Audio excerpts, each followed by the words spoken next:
গত ঈদেও আমরা একটা স্ট্যাটিস্টিক্স দেখেছি যে 32% হচ্ছে যেই দুর্ঘটনা ঘটেছে সড়কে, তার 32% হচ্ছে এই অটোরিকশার মাধ্যমে ঘটেছে। এবং এর একটা অনেক বড় অংশ হচ্ছে রেকর্ড হয় না, বা যারা আহত হন বা হন হসপিটালে অনেকে যান না, ফলে এটার একটা রেকর্ডও থাকে না। সো রেকর্ডের 32% হলে এটা নন রেকর্ডেড আরও বেশি হওয়ার কথা।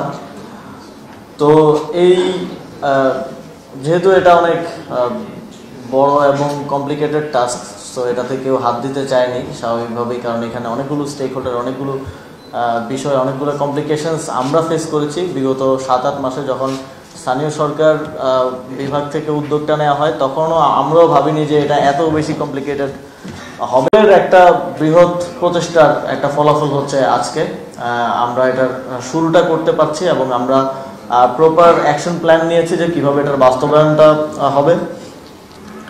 এবং আমাদের পুরো লাইসেন্সিং প্রক্রিয়া, চালকের লাইসেন্স এবং গাড়ির লাইসেন্স, পুরো প্রক্রিয়াটা আমরা অনলাইনে নিয়ে আসছি, যাতে করে এখানে কোনো হাতের সংস্পর্শ না থাকে। আপনারা জানেন হাতের সংস্পর্শ মানেই এবং লাইসেন্স মানেই আমাদের এখানে অবৈধ লেনদেনের একটা সুযোগ তৈরি হয়। আমরা আমাদের রিক্সা চালকরা যারা এই ট্রানজিশনটা করবেন, এই অ্যাডপশনটা করবেন, তাদের উপরে কোনো বাড়তি চাপ যেন না হয় সেটা নিশ্চিত করতে চাই। এবং পুরো প্রক্রিয়াটা অনলাইনে হবে। রিক্সা অ্যাপ নামে আমরা একটা অ্যাপ ইন্ট্রোডিউস করবো এবং একটা ওয়েবসাইট থাকবে, তার মাধ্যমে পুরো প্রক্রিয়াটা হবে। আমাদের রিক্সাগুলোতে কিউআর কোড থাকবে। কিউআর কোড দিয়ে এই যে আমাদের ট্রাফিক পুলিশ যে রেগুলেশনসের মধ্যে তাদেরকে আনবে, কিউআর কোডটা স্ক্যান করলে সব ইনফরমেশন চলে আসবে, আমাদের ট্রেনাররা সেটা ইউজ করতে পারবেন। তো এই পুরো টেকনোলজিক্যাল হেল্পটা আমাদেরকে ফার্স্ট ভাই শুরু থেকে করে আসছেন।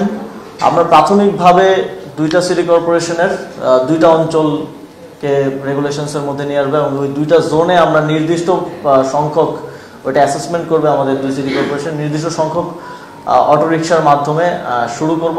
এবং এটা কখনোই আনলিমিটেড হবে না। এখন যেরকম কোনো নিয়ম নেই, তো আপনি চাইলেই কালকেও 10,000 রিক্সা ঢুকে দিতে পারবেন ঢাকায়।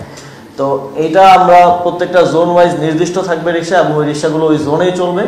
এবং এটার এখন যে তথাকথিত অবৈধ বলে তাদের উপর বিভিন্নভাবে নিপীড়ন করা হয়, ঘুষ চাওয়া হয়, কিংবা মাঝে মধ্যে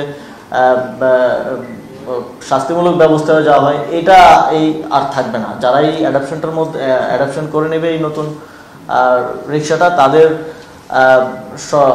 এবং তাদের নির্ধারিত রাস্তায় তারা সম্পূর্ণ বৈধভাবে এবং সেই অধিকারটা নিয়ে তারা চলতে পারবে, এবং তাদেরকে কেউ অবৈধভাবে আসলে কোনো প্রকার হয়রানি করবে না। এটা একটা নাগরিক অধিকারের জায়গা থেকেও আমাদের রিক্সাওয়ালারা, যারা জুলাই গণঅভ্যুত্থানের একটা বড় অংশীদার বলে আমরা মনে করি,